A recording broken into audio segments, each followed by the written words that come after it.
This is Comic Geek Speak, episode 1225, Avengers Movie Review.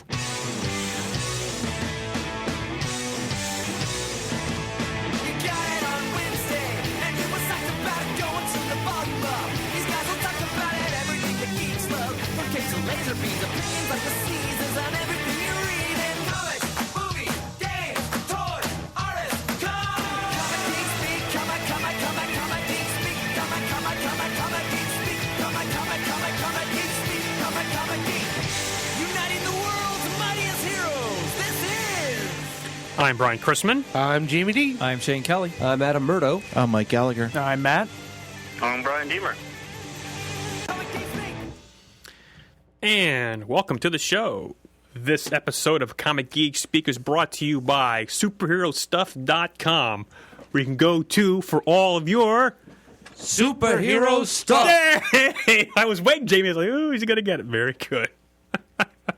Where they have all kinds of stuff on the Avengers. They actually have all kinds of new Avengers movie T-shirts.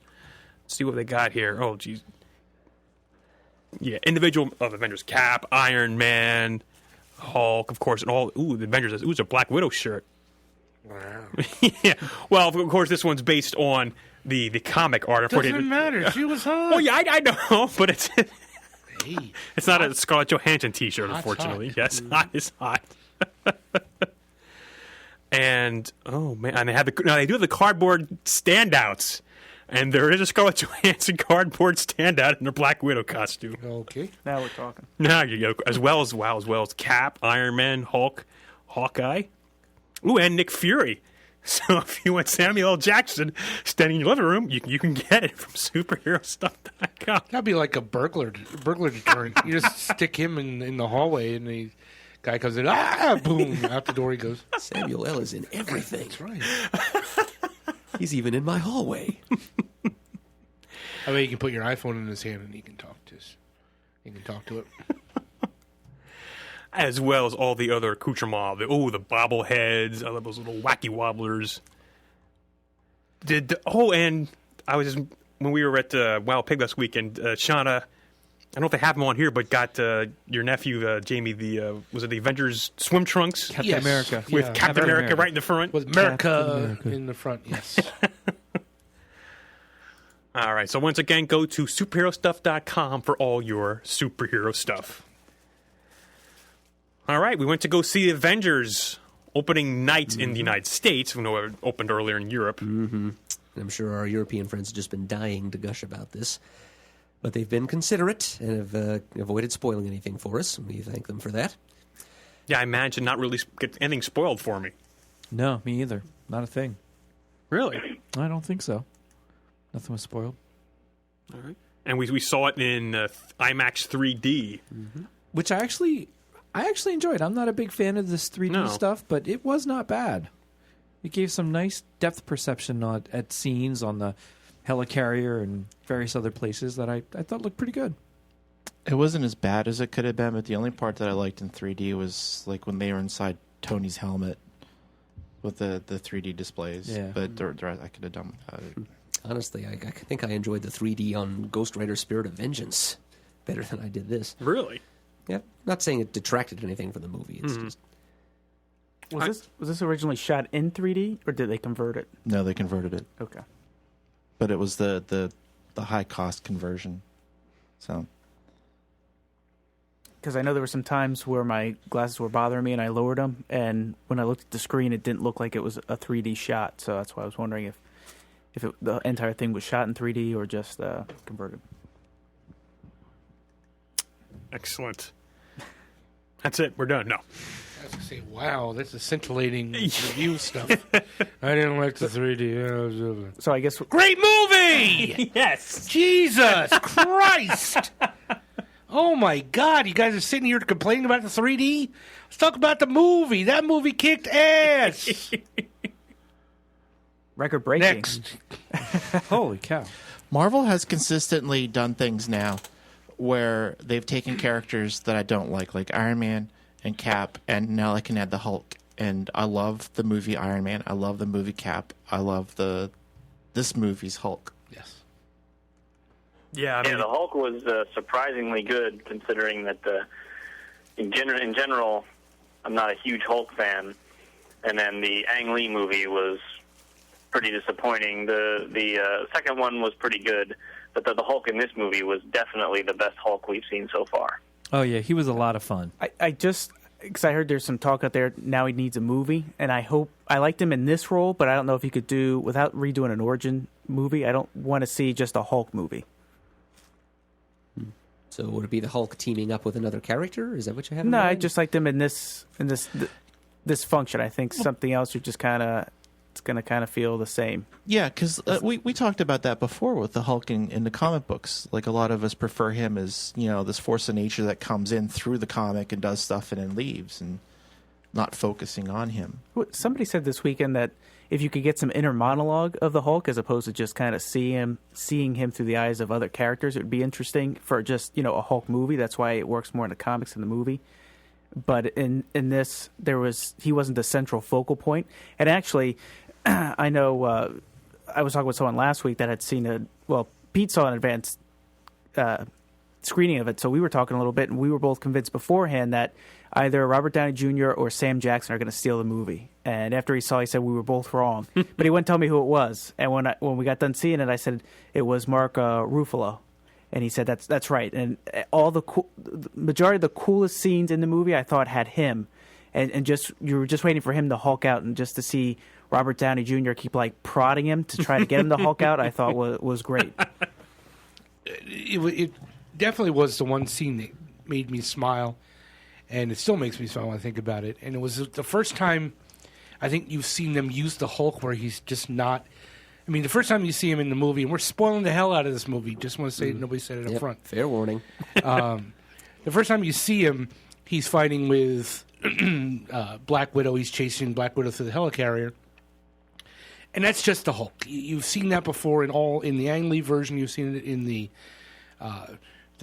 Ed Norton version. It's just him wrecking shit and blowing up. The first time, I really loved seeing the Hulk, and I really thought it was the comic book Hulk when he turns and that big thing's flying at him, and he's like, the problem is I'm angry all the time, and bam, and you got some Hulk doing some stuff and working with other people, and you finally see that Banner was in control a little bit of the Hulk, and that was when I really was like, wow, I want to see a movie using this Hulk. I wouldn't care.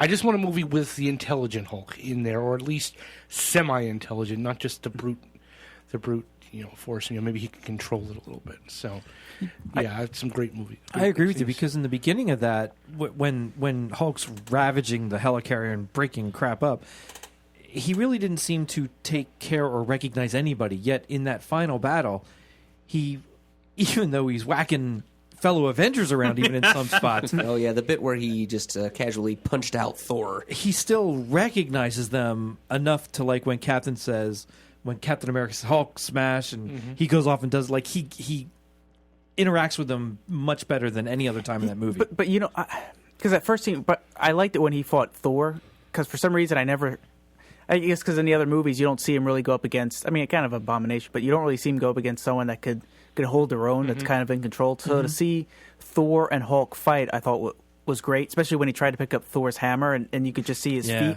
pressing down because he couldn't do it. But I kind of interpreted that he was just so mad, he was just pissed off. So it wasn't necessarily that Banner wasn't in control, but he was just pissed off at the whole situation that he let himself go. Because he did seem to recognize that what he did to Black Widow afterwards, because he apologized to her. So that was a part of me thinking, well, he even if he didn't have complete control, he was cognizant of what was going on, as opposed to the prior movies where when he hulks out, he just wakes up someplace and said, "What the hell happened?" Yeah, and they set that up with him saying, you wanted your answer, Mr. Stark. Yeah, I'm always angry, and he just and off he goes. And he's also talking a little bit after that too, like when he's in control. Mm-hmm. I would like to bring up something that you mentioned. I think it was Saturday, that specifically with the Hulk, Matt. He had said, why introduce Harry Dean Stanton as this little throwaway character and bring up having him say, are you an alien? and not take that anywhere. Because it seemed like it was a setup for an Aliens joke, but it just didn't happen. And I've talked to a few of my friends who are Aliens fans, and everybody's kind of saw the same thing, but it just didn't happen. And I wonder why that was there. Was it like a deleted scene or like a shortened scene? Yeah. Something.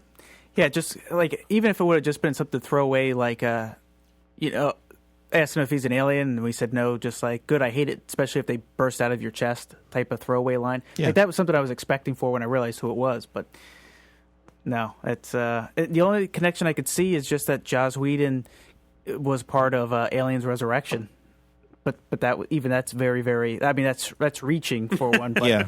But that was the only thing. I kind of felt there was a ball drop there, but.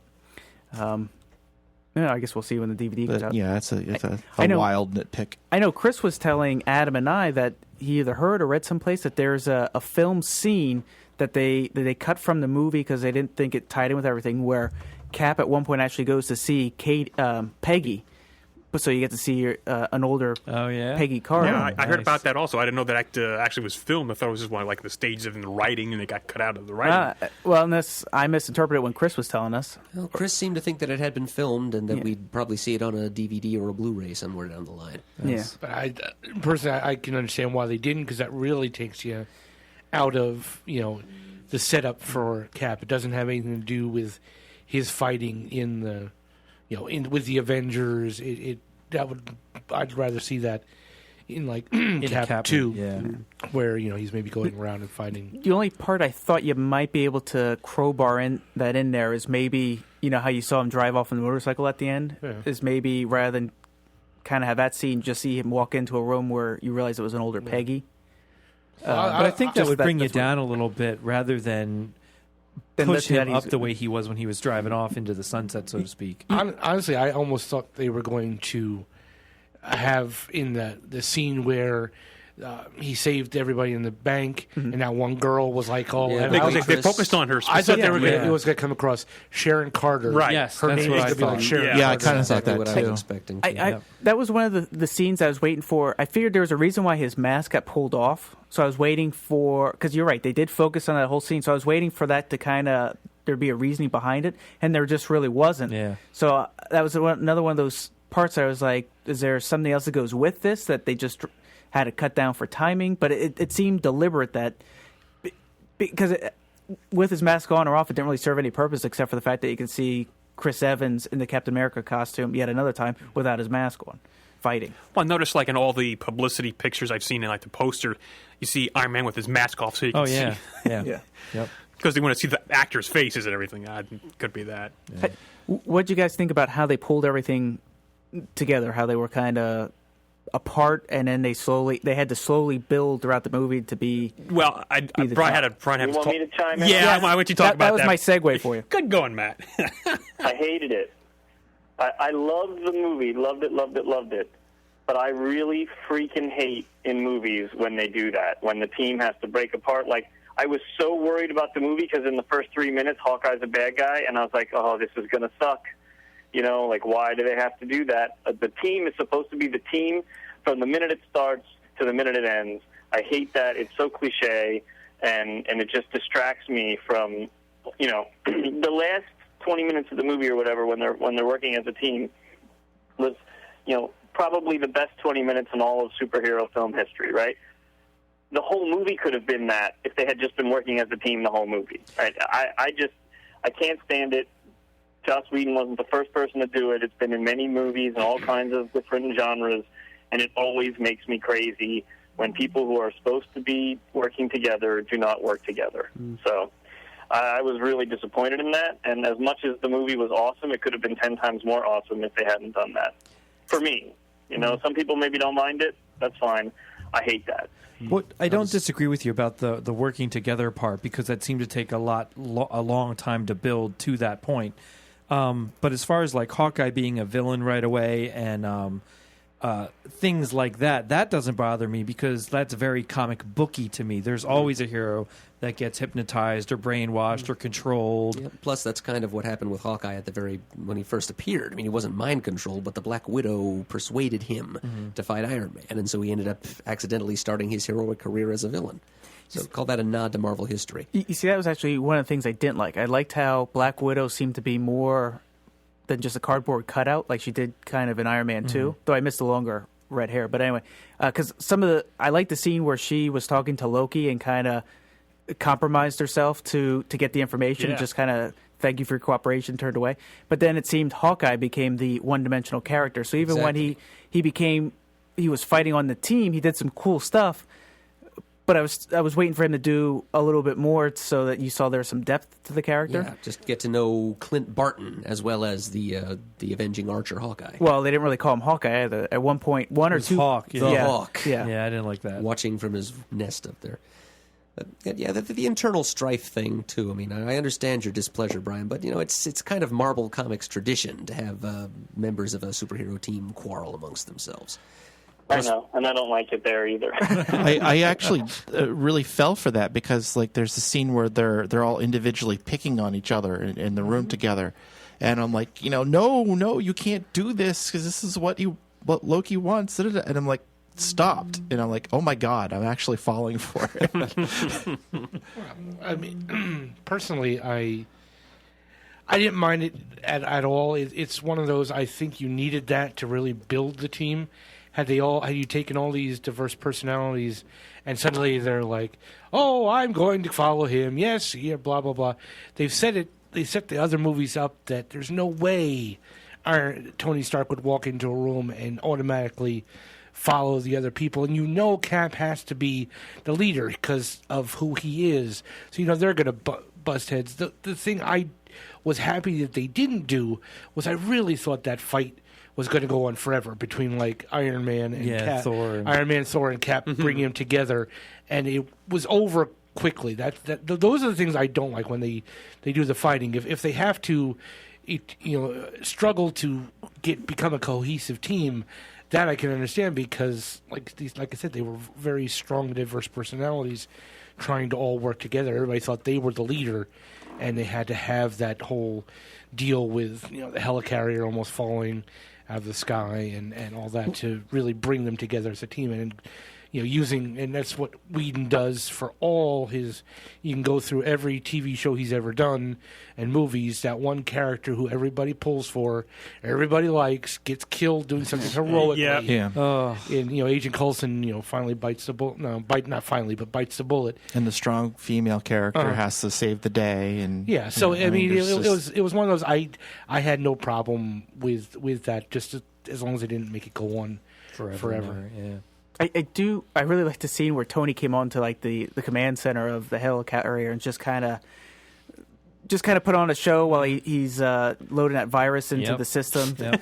I can never remember what that game was because it was when I don't remember it. Oh my god, I do. But it was an old classic arcade game. Yeah, I don't think I've ever played it, but I've certainly seen the machine. Oh, that was the modern version of Galaxian back in the day. That was such a great scene. And the follow up to that too, where he starts hacking into everything, and they know that he's hacking in, and everybody's surprised except for Fury. Yeah. It was just like, I knew it was coming. I thought they, again, kind of dropped the ball. I was waiting for some scene or something to happen so that people would rally around Cap as the leader. And except for kind of looking towards him for, a military advice, what should we do? And I don't recall there was ever someone saying, what should we do?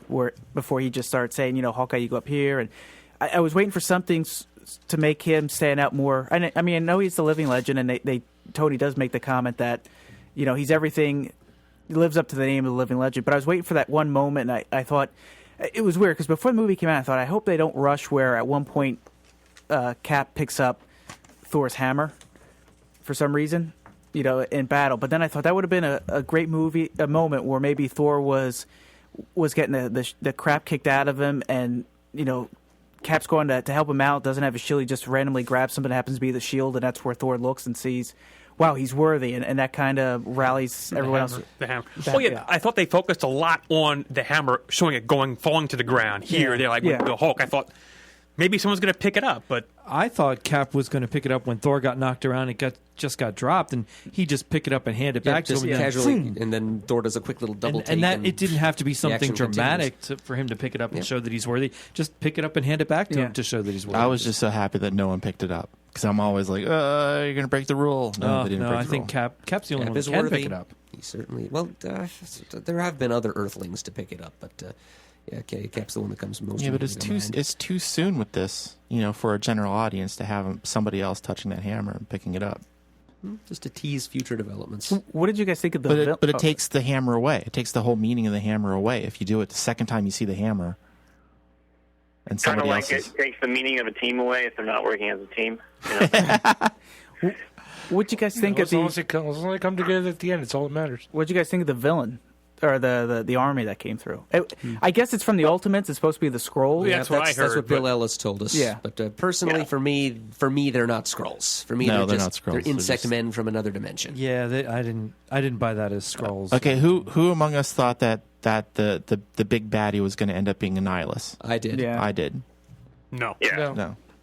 No. I had heard Thanos was going to be in it somewhere. No, I hadn't was- heard that. I I'm was glad I surprised. hadn't heard that because it made his reveal that much more Well, that's amazing. Go ahead. I didn't like the. I just didn't care about the anonymous alien bad guys. The name that they were given was confusing. I couldn't even repeat it because I couldn't remember it. So that was awkward, right? So that made them less personal to me. And then they were all like the same, and it was like, who are these guys on these sky sleds like zooming around? Okay, whatever. And then why can't they? Why must they call that thing the Tesseract and not the Cosmic Cube? Yeah, that drove me a little What was wacko. the freaking deal with that? The Tesseract is like, that's like impossible to say, and Cosmic Cube is like everybody could remember that, right? But I guarantee you, 75% of the people that walked out of that theater couldn't tell you what that thing was called. And even the Lego set is Loki's escape with the Cosmic Cube or something like that. Oh, yeah. It says Cosmic Cube. Yeah, Cap did call it a cube because he's from the 40s and words like that escape him.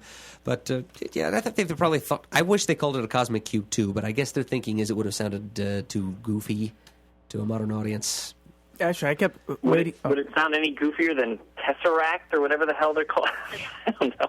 I kept Tesseract at least sounds pseudoscientific, so that gives it edginess. But I kept waiting for some part to see the Red Skull come back. Since, Yeah, I since did that's too. How we got. Yeah, I thought that too. I actually thought he might be the guy on that rock talking, like behind the mask or whatever Yeah. that was. Yeah. That he might have been the Red Skull in some fashion. I kind of thought that guy was going to end up being Clytus from Flash Gordon. Yeah, I agree with you, Brian. I didn't care about the aliens so much as I was hoping they were going to be an established, well-known Marvel, other-dimensional, outwardly, spacely invasion force, and I couldn't even remember the name And didn't either. a month and a half, 2 months ago, Whedon publicly said that there were no Skrulls in the movie? I thought so. So So they weren't that's right. Skrulls. That was the whole thing. They even said that that is a possibility of what they were. They never said yes or no on Skrulls. they just borrowed the name and the appearance from the Skrull version, the versions of the Skrulls that appeared in Ultimates. Yeah, I mean that was the end of it. Yeah, considering they're taking Nick Fury from the Ultimates, Yeah. and we've already said they've done ultimatization of a lot of the different characters. I honestly had no problems with the bad guys. I didn't want them if they weren't going to do a big thing with the Skrulls coming, or these were going to be possibly Atlanteans and different. If they weren't going to do that, then I just fine, give me a faceless bad guy, faceless army of aliens, other dimensional aliens. They aren't even really. This is a portal to another dimension that they were opening, and to me, I was just giddy. Yeah, as a schoolgirl when the face turns and smiles and you see the little butt on his chin and you know it's Thanos. yeah, I thought it was. Starlin grin. I thought it was a good conduit to bring the team together because you could focus on the team and what they're doing. You didn't focus on the villain. Yeah, because to me this was almost one of the perfect superhero movies that you didn't have to go through. They gave you kind of an origin. So if you hadn't seen all the other movies, you knew who the players were. They gave you a little bit of an origin. And everybody had their own moment. Yeah. Like, there was this moment where you found out who they were or what they were about, and it was natural. It wasn't forced. They didn't stop the movie to tell you something. Yes. And you didn't have to really focus on an origin of a bad guy either, because Loki had a little bit of a moment. You knew who he was. So to me, if they had brought in a big bad army, you would have had to have done something else, which to me would have just slowed down the flow of the movies. Or if they would have fought a villainous team, then you're into more origin stories for them. And I think the villainous team, you're right, but if they would have just said, "Oh, we found out they're Skrulls," you don't have to give an origin of that. Yeah, but you're going to want to know who the Skrulls are. So you kind of want to know who background. these are too, but you don't. Not really. So here's my problem with, like, I agree with Jamie that I hate when they spend a lot of time with the villain on screen, establishing them, like, and giving us all this depth. I just kind of want to see superheroes fighting bad guys. My problem with this army was that, so in the very beginning, when Loki's having his little meeting with the leader of those guys or whatever, it's like I couldn't really see the thing's face. I couldn't really make it out. If I had to describe to you what those things looked like, I couldn't do it, right?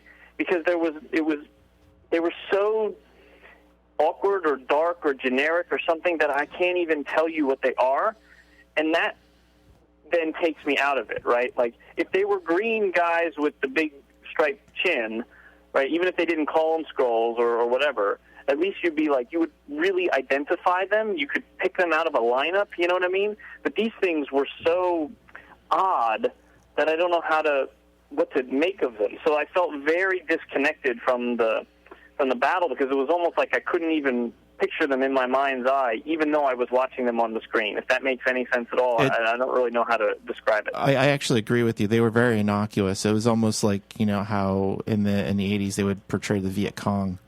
What? It was like a generic, Asian guy running around. These were just, really generic. But again, I think it was a conduit for the story more than anything else. Well, sure, I think, I guess I don't understand what it would matter if we knew they were Skrulls, and I'm using Skrulls because it's just the one that I'm thinking of.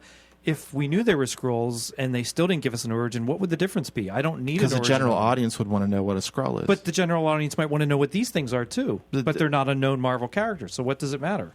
Right, I agree with you, Shane, 100%. Why create yet another Marvel villain that means absolutely nothing? It could have just been Skrulls. We would have loved it. Other people would have been just as oblivious as they are to these things, which aren't Marvel characters. Actually, originally I thought they were going to be maybe the Ice Giants or something. I did too.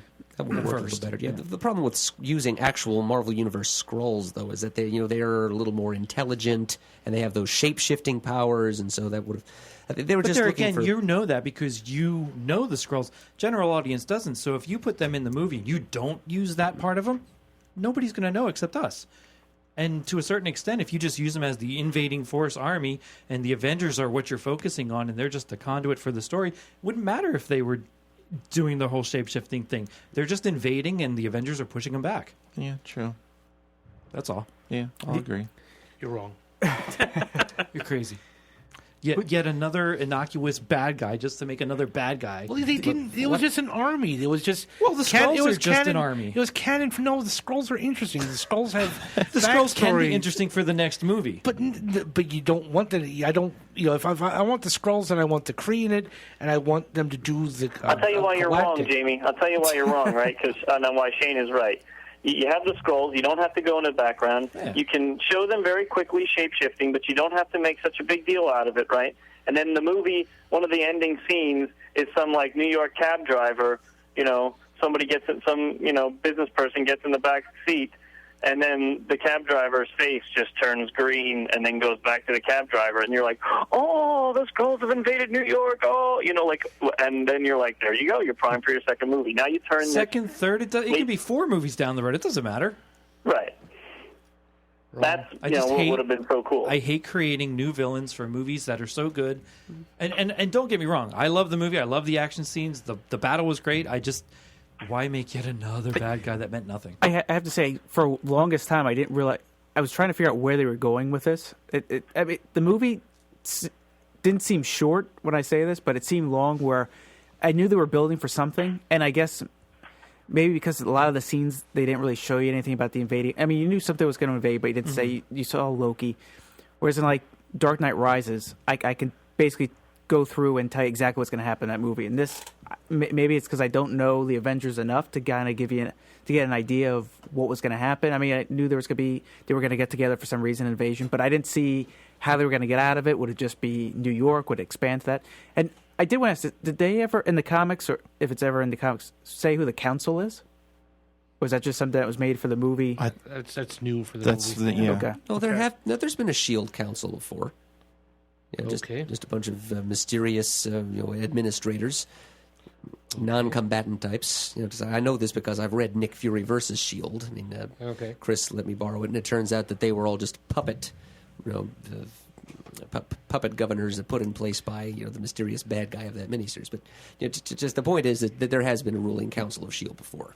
And what's the deal with Pepper Potts just wearing cut-off shorts, shorts, and barefoot, and the boss Well, barefoot so that she's the same height as Tony. I didn't mind. I wonder because his first scene where he's trying to avoid the telephone call from Coulson, and he's it comes through and he says, I'm the life model. You have reached the life model decoy of Anthony Starr. Yeah, that was good. So I kind of wonder how much of that is him ad-libbing. Like, do you think since he's been playing Iron Man that he's kind of boning up on his Marvel vocabulary to kind of get an idea of when he's ad-libbing what stuff he could throw in there? Or do you think that's more script stuff? It's entirely possible because he's the kind of actor that would delve deep into that kind of thing, and Whedon's the kind of director that wants people to expand on their roles and do what they need to do. Yeah, because you could see Sam Jackson doing his thing too. Yeah, but he is Nick Fury. I mean, yeah, but I mean, like he's not just acting. He's or reading a script. He's performing.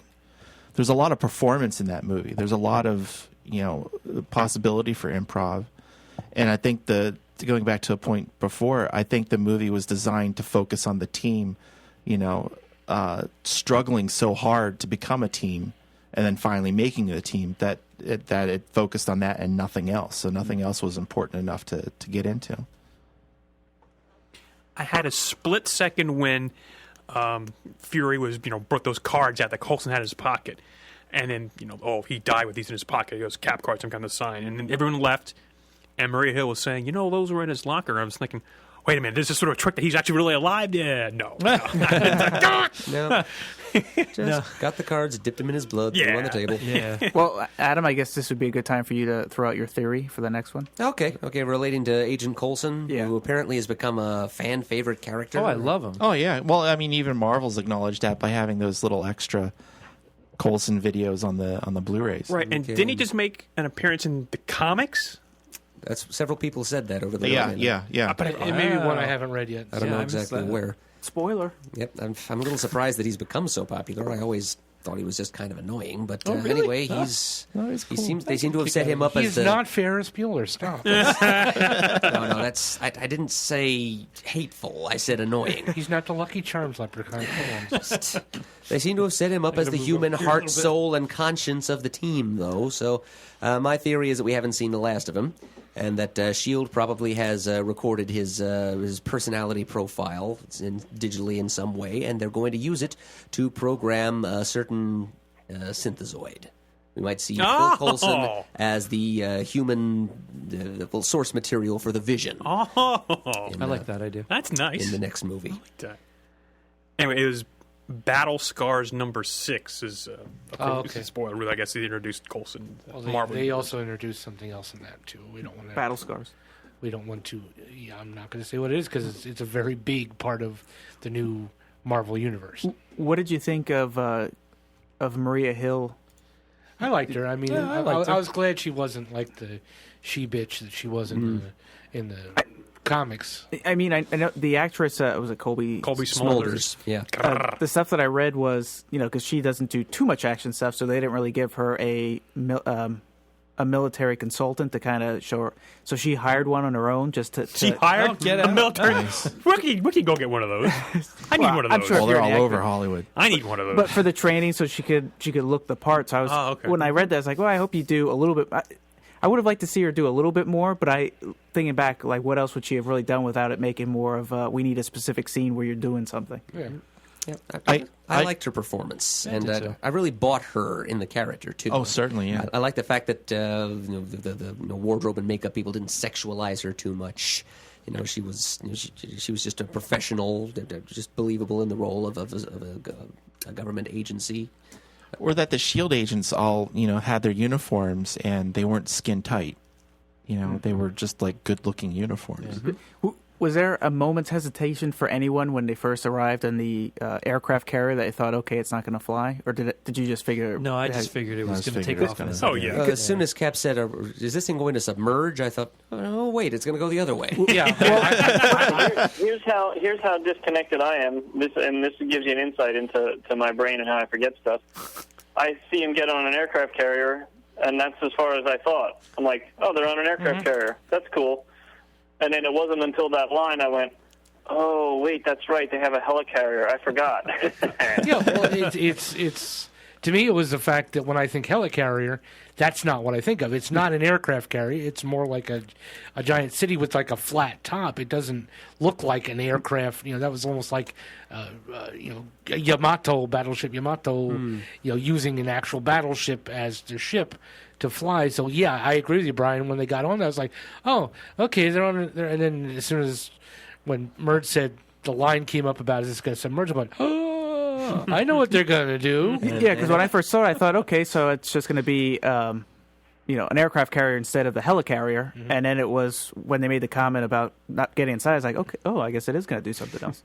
Because you're right, Jamie. That's not what I would expect for the helicopter. Mm-hmm. And those propellers unfold, and Alan Silvestri's music swells. Those big synthesized trumpet fanfare, and that was Danny O'Brien said that was one of her major fangasm moments in the movie. Truly inspiring. I just kind of sat back and went, at that moment. With me, a little fangasm moment was the fact that they showed Thor winging his hammer around and then flying with it. I was like, oh, cool, finally. They didn't do it at all in the first movie. He was just kind of flying around. And, this one, it was really, and he flew. Hey, so. Jamie, I have a question. When he was trapped in the case that Loki was originally trapped in, would that have actually killed him? Yeah, I was wondering about myself. It would have effed him up pretty good. It wouldn't have killed the Hulk either. I mean, really. Okay. I don't believe it would have killed the Hulk, but I think for him, it would have effed him up pretty good. Because I was thinking if Loki could survive the pounding that he took from the Hulk, I'm assuming... I don't know how much force the two would have had in comparison, but I'm assuming if he could survive that and basically just have a couple scars or scratches on his face, that he would have been okay to survive that fall. Yeah. And I don't know if was it meant to be done over land? Was it meant to be done over the ocean, where they just drop him and he just keeps floating down until he's in the bottom, of the ocean type deal? I think it would all depend on where they would let him go. I think he would have survived because they very meticulously let you know that they're gods, that they're not.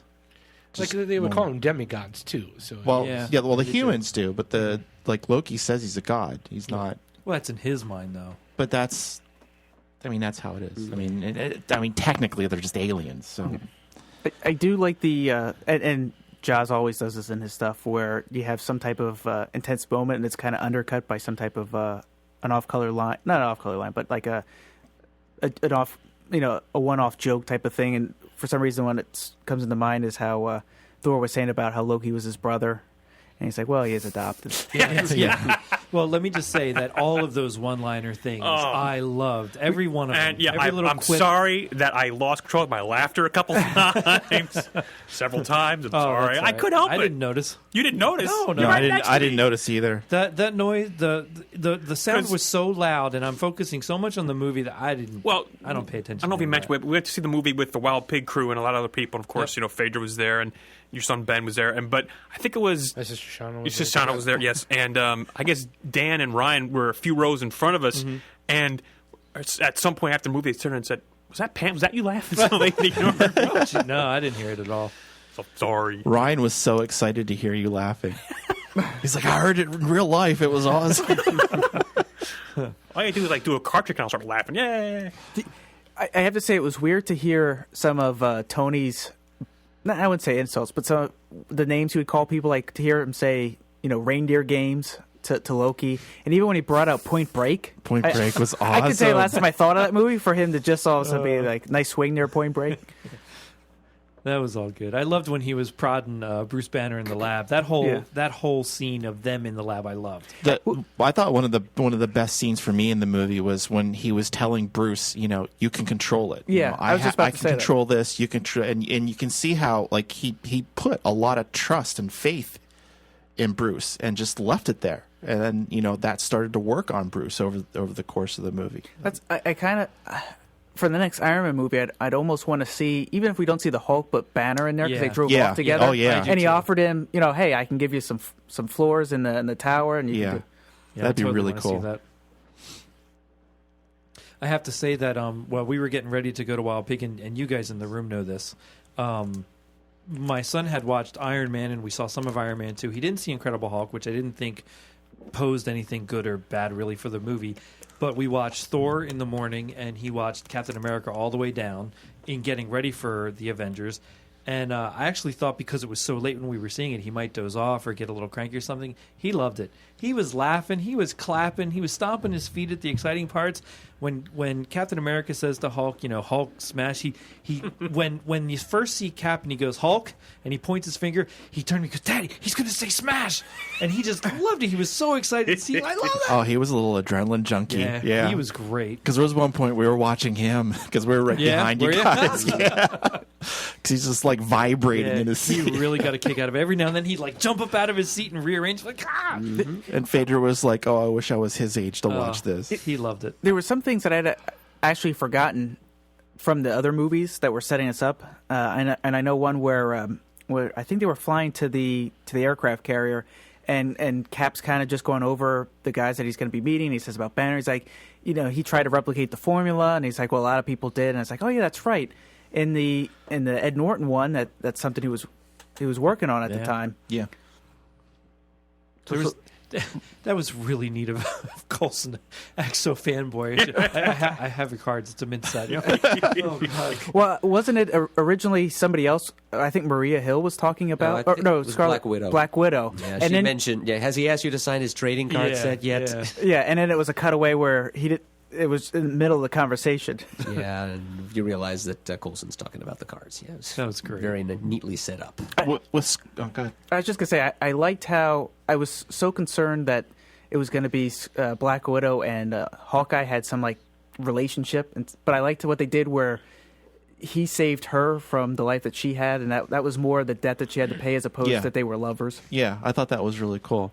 And with Black Widow, Phaedra didn't like it, but I thought it was really cool how they played her emotions, where she's like this supreme actress where she can manipulate even a god into giving her information, and that she's a covert spy. But then which makes sense that she's with these people, that she's so far beyond the ability of like normal people to do these things. But then whenever Banner turns into the Hulk beside her, and she's just like freaked out, and they showed that whenever he was in the shack, and scared her, and that was just like raw, honest fear, and that's what broke her in the movie was that she's just absolutely terrified of the Hulk. Well, she said she was never trained for anything like that, so she can't really be blamed. I do recall reading some article early when they were shooting this that at one point Scarlett Johansson said to Joss Whedon, "I don't feel as though my character belongs on this team." He said, "No, you don't realize that how good the character is that she does belong in this team." And I thought you really got to see that. Yeah. Even the beginning where you got to see her kind of James Bond type segue into like, oh my God, where she's like, this idiot's telling me everything. And he stands there, what? I'm not telling her everything. Put me on hold for a second. Yeah. And they do it. Her and this is all Whedon too, because Whedon knows how to choreograph a fight. Her fighting was amazing. Doing like the weird jumps, and it wasn't like a generic thing. It wasn't a like a kung fu wire movie. It was something unique to herself, and that was really cool. I think Favreau really set that up in 2 with all the different fighting that he did. That she had him he had her do in that movie. And of course he goes, I got one. My only nitpick with her is there's still she has the bracelets, but she never uses them. Yeah, the widow's bite. Oh, did she? Yeah, there was a couple times where she had in the movie when she was fighting the aliens on the street. Yeah, she had like one in the headlock and was zapping him. Oh, okay. Oh, okay. Because she even saw him at one point charge him up. I did when see they were, like, that, gearing yeah. up. Yeah, I did see that, but okay. Yeah, no, she jumped like on the back. Was like, pzzz. All I Yeah. saw I her must do have was been looking at stab something people, else. and I saw no actual use She of was the widow's shooting, too. bite. I didn't see it. When I'm watching a movie on a big screen, I'm not always looking where I'm supposed to. It was one of those. Well, she does have a hot ass, so I can understand. It was one of those where you saw like the little blue electricity going around their neck while she was using the stings. Okay, maybe I Now, mistook how that for about- their version of blood. How about did everybody jump that one time when the Hulk was chasing Oh, after my him? God. Oh All of a sudden yeah, word- oh yeah. It scared the hell out of me. Ben grabbed my arm. Which part where he was chasing When her? he was chasing her, all of a sudden he just turns his head. And, Oh, yeah. I jumped at that, and I jumped whenever he scared her in the shack. You know, Yep. he does that yeah, forward yeah. thing. Wait, It's and I like, like that Jesus. the line was to me. where he goes, "I'm sorry." That he goes, "I just wanted to see what you would do," and you see all the men outside. Yeah. They Yeah. stand down. Yeah. Just you and me, Just- yeah. yeah, that was good. Go ahead, Pants. I'm Well, sorry. I was just going to say, and they finally did address it. Hawkeye's on the roof shooting arrow. I was like, when is the arrows going to run out at some Yes. point? And of course, they finally did run out. It's like, you've Yeah. got to end this quiver up there. And I love that they made sense about how the special heads get attached too. Yeah. That was cool. I really like the scene with Loki where he shoots him and you just see the grab, Yeah. but it had the explosion. I like most of the scenes with Loki. I thought he was phenomenal. Look, he finally did something I've been dying for a bad guy to do. He goes out of the opera house and he subjugates everybody. He just starts cackling and saying, I'm in charge of you. You want me to be in charge of you. Screw all of you. That was so cool.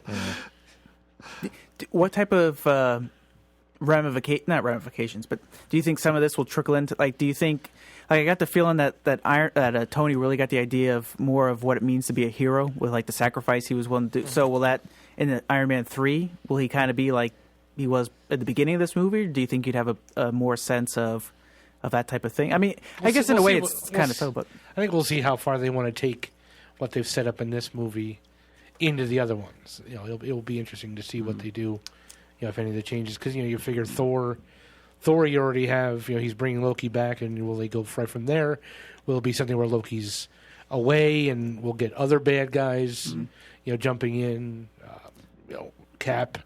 He's riding off on the motorcycle, so where does he go? What wacky adventures will he go into? Yes, well, given how well this movie is done in just its opening weekend, I get the feeling that down the line, Whedon's word is going to be law. Yeah. So if he has any notes for the writers or directors of the other upcoming films, I think it's going to be taken very seriously. I saw somewhere on the net today, was DC saying, why didn't we have him do Wonder Woman after all? Well, that I'm a huge DC fan. I love their animated movies, and I love their Batman movies and their Superman movies, but they do not do movies near as well as Marvel does. There's just no comparison. As much as I love Dark Knight, as much as I love Batman Begins, Batman in '89, whatever it is, and they're fabulous, I just think the Marvel movies, especially the Marvel studio movies, put it together better and do what we always wanted them to do. Well, you should put a little asterisk, like Daredevil and some other ones that. No, I like. But that's not The director's cuts. Yes, Yeah. definitely. when Marvel drew a line in the sand with Iron Man, they said we're going to do something different. We're going to do something the way we want it done, and that's the deal they made with Paramount, and we see the fruits of that, which is amazing. And Warner Brothers doesn't ever make that commitment, and they really need to commit to those characters. Like Green Lantern's a great example where they originally had a script that worked, and they just kept reworking it because they're not sure, it doesn't test well, they're not sure, until it's just mush. And they don't have that commitment. They just need to stick to their guns and say, this is what this character's about. Either you like it or you don't. You don't, go on. You only screwed up one movie instead of, trying to make a franchise all the time. Mm-hmm. That's not necessary to make a good movie. And you and I and Brian were talking about on Saturday how, this is going to be DC's wake up call going, We could have did this 20 years ago. Holy shit, we need to be doing this. And, how much more of the movies that they have in production right now they're going to screw up to try to fit together and do lots of rewrites and recasting. Yeah, how hard it would be for Batman and Superman to meet. Well, I at this point I don't know with the Dark Knight universe. I guess I don't think you can now. You can't get Yeah, Superman no. in there, and I don't know what the Man of Steel universe is going to be. So maybe they won't work so well. So you'd almost need a complete reboot of both of them that Again, they could work. Well, that new Superman is kind of a reboot, and they finally revealed a picture of his costume, and it's the 52 costume, like we had thought. So maybe that's the kind of start of something. And then whenever they get around to starting the next cycle of Batman movies, they'll try to make them more compatible with whatever the Superman movies end up being. Yeah. What did you think of the extreme last ending scene? That was fun. That was just so funny. cool. I wanted him to say something, or like somebody had said. No, they about, needed to do No, that. I mean about like somebody said about Tony getting up, paying, and then they just all leave, or one of them laughing, or just something. I think I it's loved so it the way great. it was. We waited all that time for just them sitting there eating. I thought that was brilliant. Yeah, I think- It's just Yeah. like a little wink. Okay, you guys they were on the cusp of laughing. A couple of them. Oh, I'm sure they were. Because I think Bill said he could have just watched like 10, 15 minutes of just that scene of them just sitting there eating and just. Yeah, we costume. were all saying like it needs to just keep going. Yeah. That needs to keep going. Ian Levinstein told me yesterday that when him and his friends saw it, because they saw it in New York City, they went out and got shawarma. Yeah, they actually went out and did that and just sat there in quiet, looking discontent, just eating it. Actually, that brings me back to another scene I liked is when they thought Tony was dead. And he's like, "Please, nobody kissed me." Or Well, I was reading Entertainment Weekly, and they talked about that scene. First of all, that scene where you didn't kiss me, that was all Robert Downey Jr. He improvised. It went from one line to he improvised, and it came out to be almost a full page of dialogue, and then the whole shawarma thing.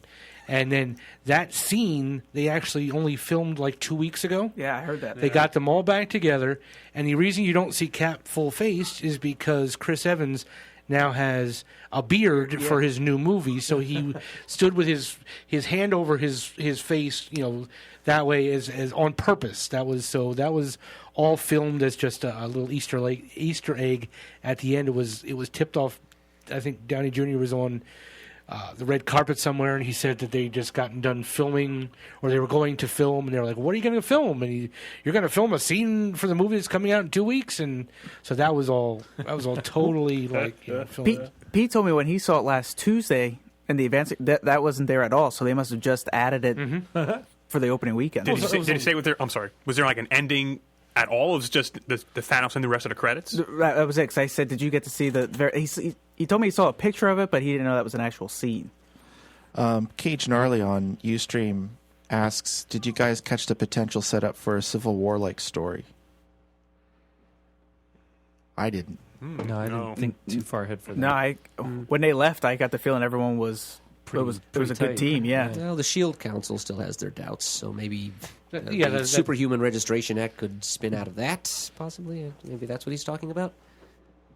I mean, it's kind of at the end there where they were going through all the different, superheroes and all that kind of stuff. So, I guess maybe that and the fact there was so much devastation in New York and things like that. It could be the politicians would make them, register and be part of, I guess maybe a government team. But I think there'd have to be a whole lot more superheroes out there than just Yeah. the 6 or so that we've seen so far. Here's an article I found on AOL that the Avengers in the Pentagon, why the U.S. government decided to bail on the film. Apparently, even though they lend jets and stuff like that to Iron Man and even to Transformers, they felt that the idea was too unrealistic. So that's why they didn't give any type of military vehicles to the movie. Yes, This was yeah, less that realistic than Transformers. Apparently, yes. Yeah, but oh man, I forgot his name. The director, Michael Bay. Yeah, has a special connection to the military that he can pretty why much can't they do kill him? anything Okay. that he wants with them. And they can't kill him, send him over to Iraq. Step on a landmine. Not that I don't like Michael Bay movies. He used to make good movies. When? The Island. Who here saw The Island? Yeah, Michael. Yeah. Okay. Do we finally have an actual box office total? I keep hearing sort of it's over 200 million. I keep hearing. Yeah, let me. I heard 223, domestically, yeah. 220 million. It was 207. Wow. 207 million. Wow. That was domestic, and then Yeah, it's been making money. the rest of the overseas world was for- 151.5 million. Was that for this weekend or? That's for this weekend. Okay. Because it was 178 before. Weekend before. Yeah, I guess I saw one of the top 5 grossing movies this past week. Of course, Avengers and everything else in single digits. Yeah. It's like, Yeah, because Avengers is 207 million. Harry Potter and Deathly Hallows Part 2 is 169. Dark Knight's 158. That just obliterated the And- box offices for the weekend. Yeah, and then the movies that were out this weekend, Avengers was 207 million. Think Like a Man was 8 million. Hunger Games was 5 million. What was it Green Lantern last year when it came out that the reason why the studio gave that wasn't doing too well is that people were starting to get tired of comic book movies? Yes. Yes. I just wanted to make sure I got that information correct. Well, they were coming up with all sorts of excuses for that movie. Well, excuses are like assholes. Everyone's got one, they always think. And the overseas total 12-day take is 441.5 million. My Yeah, God. I was waiting for that total. That's $600 $million. The only 12 country, days. the large market that it hasn't opened in is Japan, which they get it in August. They get it in August? Oh, Serious? poor Man. bastards. Oh, man. Most of them will have watched bootlegs online by then. Yes, I think a few people may be going to China and It's in Australia and South Korea, so yeah, they'll have bootlegs. But yeah, I mean, Marvel just cemented the superhero movie as a legitimate genre. It's going to be Yeah. around for a long time. Let's hope. Yeah, I think we're spoiled with all these superhero movies that are coming out. I mean, what was I'm it, like loving it. 5 Marvel movies? You had Iron Man 1, 2, Hulk, Thor, and Captain America, and then Avengers? Jeez, Yeah. it's amazing. I'm a DC guy. I don't know much about the Marvel. I just love these movies to death. Got them on Blu-ray. We're watching. I would have loved to go on one of those all-day-long screenings. Oh, yeah. That would've Oh, been I cool. I saw a lot of people on wanted to do Facebook with those Yeah. all-day that. screenings. Oh, and boy, it's- that'd have been great. oh, man. See the progression of it all? Yeah. Well, you sort of did that with Ben. Yeah, a little bit, but not as much as I wanted to. Yeah, Right. I made it a point to all last week to watch one a day, or at least one a day to get ready for it. Yeah. I even watched X-Men First Class just to have Nothing wrong with that. It's a No, good that's movie. good. That one's good, too. But one nitpick thing that I usually have for people using guns that are supposed to be elite marksmen that this movie did right was when Hawkeye was invading the bridge and Maria Hill and Fury are both shooting and they're just doing, bang, bang, guy drops, bang, guy drops. It's not like unloading a clip and another. I hate that because if these guys are professionals They're and not they know what they're wasting- doing, they're going to just take the shot when they have the shot, not just shooting. keep going. waste it all. That's so cool. Yeah. Chad on the Ustream thing said favorite scenes. Did we go over our favorite scenes? I didn't go over mine. Mine was when they did. Somebody mentioned it on Ustream. Logged off. They did that long shot of the continuous shot of going from each Avenger, Yeah. showing them fighting, and they get to the Hulk and Thor fighting on top of one of the big things, and it just kind of hit me like oh my god, this is so cool. Superheroes doing what they're supposed to be doing. Yeah. Is that the same scene in which when they finally bring the space thing monster down. down, they stand there panting for a minute, and then Hulk just Yeah. Just knocks bashes Thor. Thor. Yeah, that's one of my favorites. Yeah. But my number one favorite, Thanos. Enough said. I'm waiting for the next few movies to have bonus scenes at the end of Thanos going through his Thanos quest and gathering Infinity Gems. Yeah, somebody else I think this weekend mentioned that same thing. It's like have the different movies and have here's a gem, there's a gem. Thanos everywhere kicking gem, the ass gem, of a but- different elder of the universe each time. Screw that. I want to see our little raccoon in a giant tree. Oh, I am Groot. Yes, Groot. that would be awesome. A Guardians of the Galaxy movie. Now, I love the Thanos scene. That was great. And I love the scene that Mike had said about pulling back and seeing all the Avengers do something. But I loved when Hulk grabbed Loki and just bashed the hell out of him. That's a favorite of a lot of people. Oh, my Yes. God. Sure. That was hilarious. And just for the record, because I know a lot of people couldn't pick up on what the Hulk said after he was done beating Loki like a rag doll, he says, "Puny God." For whatever, there's so much laughter and cheering going on in the theater. Yeah, that'd be me. And even that visual alone was fantastic because Like a cartoon almost. like in He's sunk in the ground. in the 80s and going into the 90s, that would end up being like some kind of weird stop motion thing that would have been, that like real smooth kind of movement, not less like, whack, whack, whack like a little kid. That was beautiful. Absolutely beautiful. One thing that I really liked too is every time that Thor and Loki got together, there was just like so much acting between the two actors that, Thor's like, you're a dick. We know you're a dick. But you're my brother, and But I you're have my to- brother, and I love you, and I want you to come back with me. And let's just, stop it. And you can see like all this emotion on Loki's face, and then he's just like, no, I'm gonna, screw you over anyway. And what was the line about them like performing Shakespeare? Shakespeare in the Park. Shakespeare part? Yeah, that's right. Now I had a problem with the Thor Iron Man fight because, in Thor when they brought him back, that was during Civil War, and Tony went to get him, and Thor said, no, just leave me alone, and did the one blast of lightning and fried Tony. His suit couldn't function anymore, and he's like, I could have killed you, but I didn't. You never talking to me again. Flew off.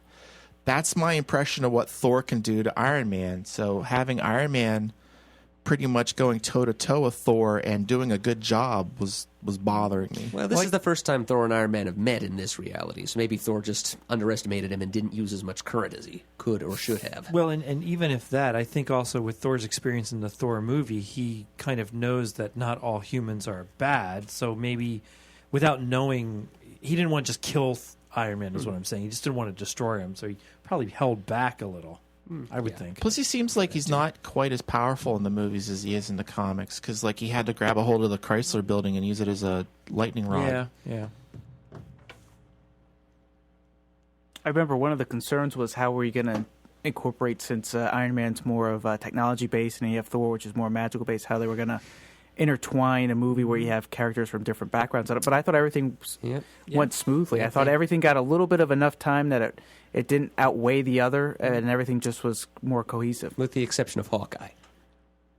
Yeah.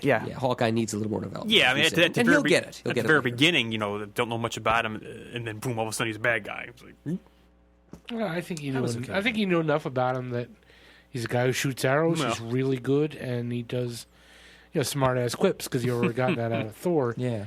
Granted, you're right. They kind of took him off the grid or off the chessboard early in the movie, but as at the end, I just thought he was some of the cooler things when Cap puts him up on that perch, and you see him, and he's like.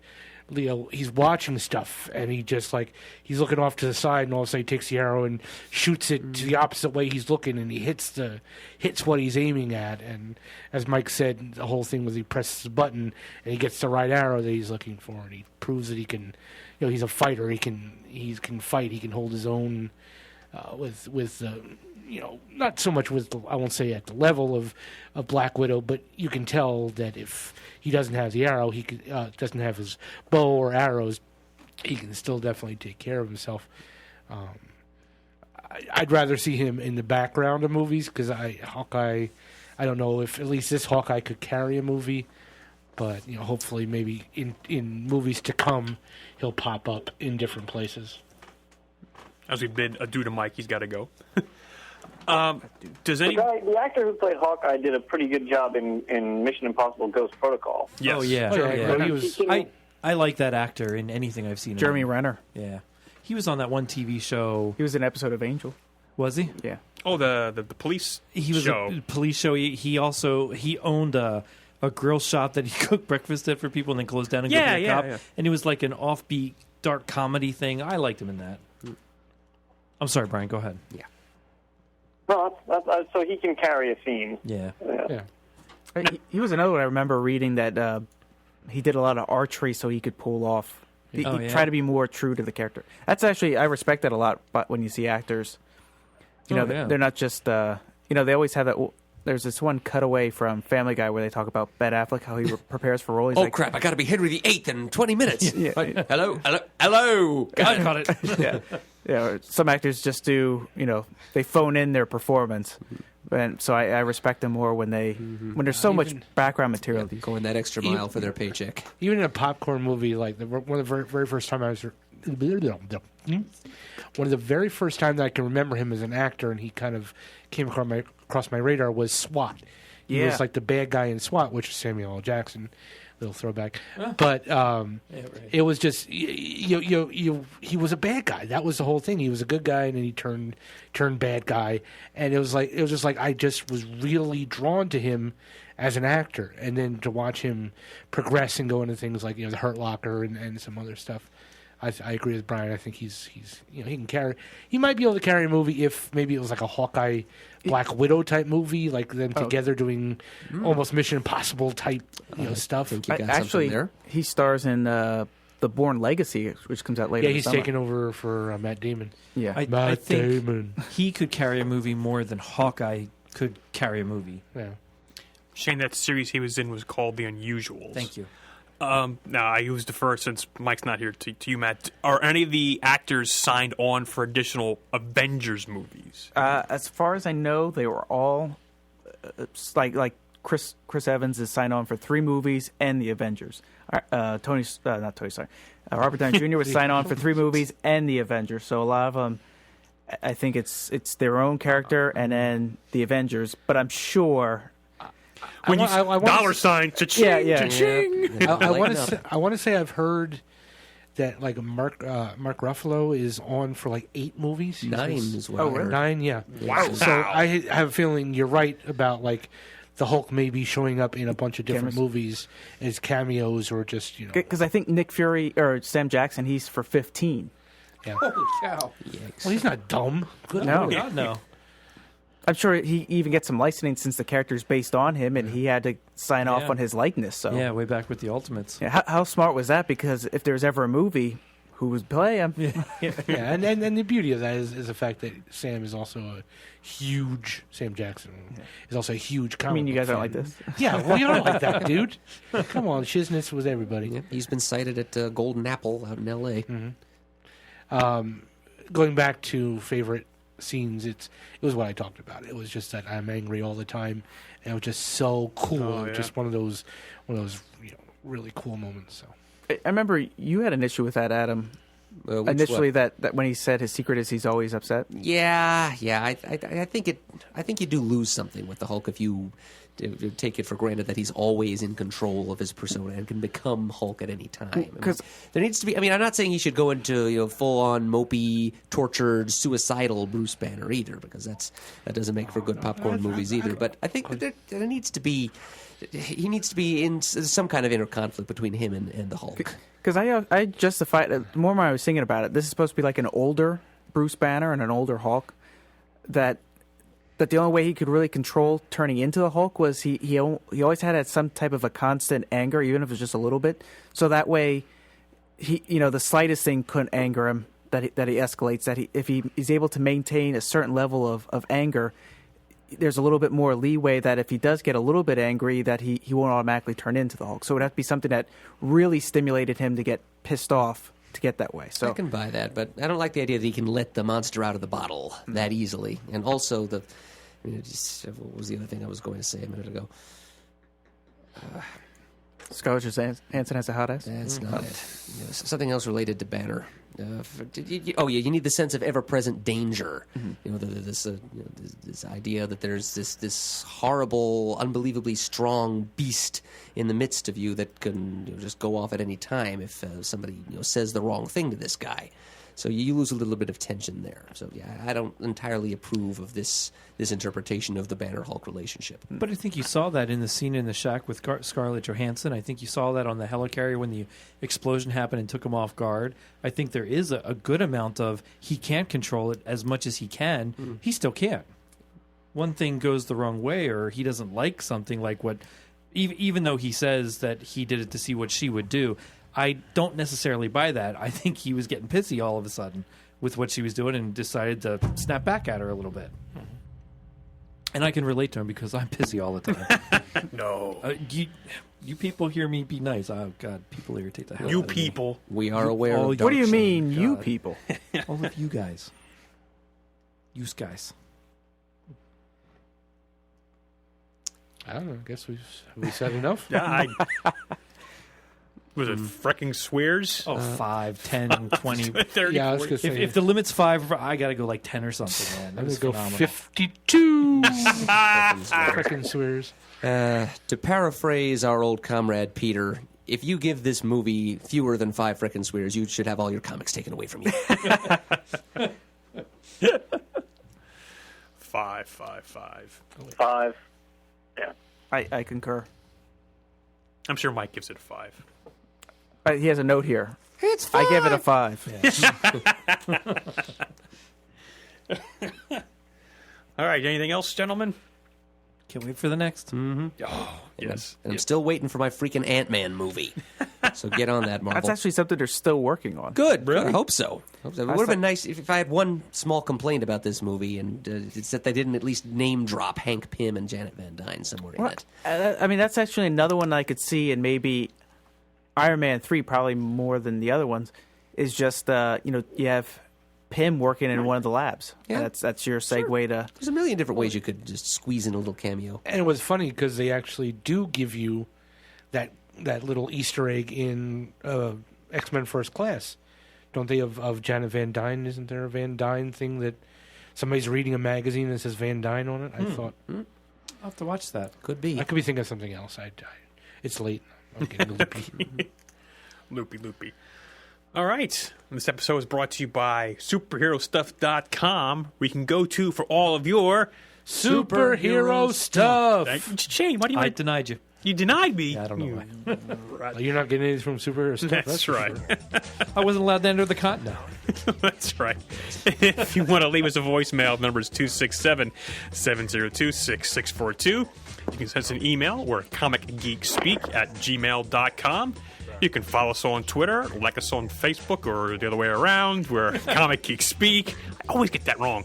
Go to thecomicforums.com to talk back about this episode, as well as many, many, many other topics. We want to thank everybody who has donated to the show. We really appreciate it. Could not do without you. And as always, we are uniting the world's mightiest heroes, one listener at a time.